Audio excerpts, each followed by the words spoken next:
Japan के प्रधानमंत्री Shinzo Abe स्वास्थ्य कारणों से इस्तीफा देंगे। जापान की सत्ताधारी एलडीपी पार्टी के अधिकारियों ने इस बात की जानकारी दी है। शिंजो आबे को कई साल से अल्सरेटिव कोलाइटिस की समस्या थी, लेकिन कहा जा रहा है कि हाल में उनकी स्थिति ज्यादा बिगड़ गई। भारत और जापान के रिश्ते अच्छे रहे हैं और जापान के प्रधानमंत्री शिंजो आबे को प्रधानमंत्री नरेंद्र मोदी अपना करीबी दोस्त बता चुके हैं। शिंजो आबे के नेतृत्व वाला जापान चीन के खिलाफ गठजोड़ में भारत का अहम सहयोगी रहा है। ऐसे में शिंजो आबे का जापान के प्रधानमंत्री पद की कुर्सी छोड़ना भारत के लिए भी एक झटका माना जा रहा है।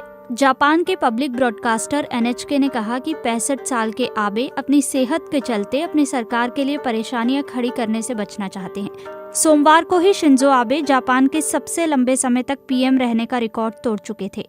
2007 में भी उन्होंने अल्सरेटिव कोलाइटिस की वजह से अचानक अपने पद से इस्तीफा दे दिया था। ये एक बड़ी आंत की गंभीर बीमारी है जिससे आबे किशोरावस्था से ही जूझ रहे थे। इस बीमारी में बड़ी आंत की अंदरूनी परत में सूजन और जलन हो जाती है, जिससे कई छोटे छोटे छाले बनने लगते हैं। उन छालों और सूजन के कारण पेट संबंधी परेशानियां होने लगती हैं, जो पाचन तंत्र पर बुरा असर डालती हैं और सही समय पर इलाज न कराने पर खतरे का कारण भी बन सकती हैं। इससे कोलोरेक्टल यानी मलनाली कैंसर होने की संभावना भी होती है। शिंजो आबे के एक हफ्ते में 2 बार अस्पताल जाने से ये सवाल उठने लगे थे कि क्या आबे की सेहत बिगड़ रही है। उन्होंने अस्पताल जाने की वजह नहीं बताई, लेकिन खबरों के मुताबिक एक बार तो वो 8 घंटे तक अस्पताल में रहे।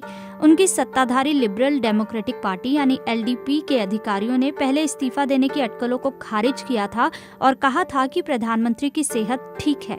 मंगलवार को उनके एक सहयोगी ने रॉयटर्स से कहा कि उन्हें लगता है कि प्रधानमंत्री आबे अपना कार्यकाल पूरा करेंगे।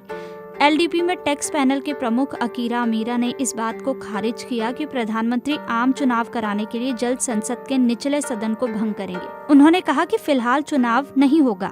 कोरोना वायरस की महामारी से निपटने को लेकर पीएम आबे की आलोचना भी हो रही थी। इसके अलावा उनकी पार्टी के सदस्यों पर लगे स्कैंडल के आरोपों के कारण भी वो घेरे में थे।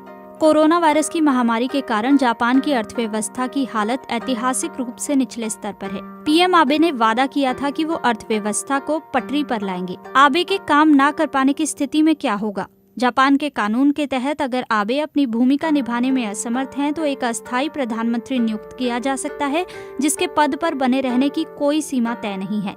उप प्रधानमंत्री तारो आसो, जो वित्त मंत्री भी हैं, वो इस लाइन में सबसे आगे हैं।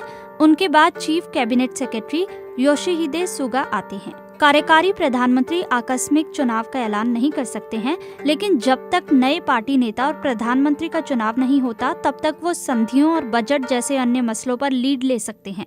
आबे इस्तीफा दे देंगे तो क्या होगा? इस्तीफा देने या इस्तीफा देने की घोषणा करने से आबे की एलडीपी पार्टी में मतदान होगा, जिसमें तय किया जाएगा कि अध्यक्ष के तौर पर उनकी जगह कौन लेगा। इस चुनाव के बाद एक संसदीय मतदान होगा, जिसमें नया प्रधानमंत्री चुना जाएगा। मतदान जीतने वाला व्यक्ति आबे के कार्यकाल के अंत यानी सितंबर 2021 के खत्म होने तक पद पर बना रहेगा।